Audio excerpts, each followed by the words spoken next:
இந்த உருண்டை ரெசிபியை பிரேக்ஃபாஸ்ட் ஆட்டும் டின்னர் ஆட்டும் யூஸ் பண்ணலாம். ஹாய் ஃப்ரெண்ட்ஸ், இது அஸ்வதி அவந்திகா சேனல். பச்சரிசி மாவில் செய்யக்கூடிய உருண்டை ரெசிபி தான் செய்ய போகிறேன். உருண்டை செய்ய வறுத்த அரிசி பொடி 3½ கப்பு, தேங்காய் 1 கப் எடுத்திருக்கேன். தேங்காய், மாவு, உப்பு எல்லாமே மிக்ஸ் பண்ணி விட்டுருக்கேன். இந்த மாவில் வெல்லம் சேர்த்து கொழுக்கட்டை மாவு பதத்துக்கு வர வேணாம். மாவு வரவும்ப நார்மல் வாட்டரில் வரவினா போதும், ஹாட் வாட்டரில் வர வேண்டாம். கொழுக்கட்டை மாவு பதத்துக்கு விரவினதை சின்ன சின்ன பால்ஸாக உருட்டி வச்சுருக்கேன். மாவு விரவினதுக்கு பிறகு 3 உருண்டை அளவுக்கு மாவு தனியாக எடுத்து வச்சுருக்கேன். அரை மூடி தேங்காய் எடுத்து வச்சுருக்கேன். தேங்காய் பால் எடுக்கணும். மிக்சியில் தேங்காயை நல்லா அடித்து தேங்காய் பால் எடுத்து வச்சுருக்கேன். தனியாக எடுத்து வச்சுருந்த மாவை 1 டம்ளர் வெள்ளத்தில் கரைச்சி வச்சுருக்கேன்.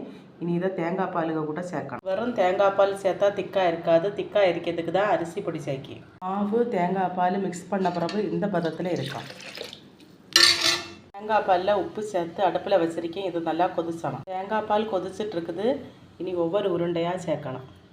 உருண்டையை சேர்த்துட்ருக்கேன். எல்லா உருண்டையும் சேர்த்தாச்சு. உருண்டை நல்லாவே குக் ஆகி தேங்காய் பாலும் குறுகி வந்திருக்குது.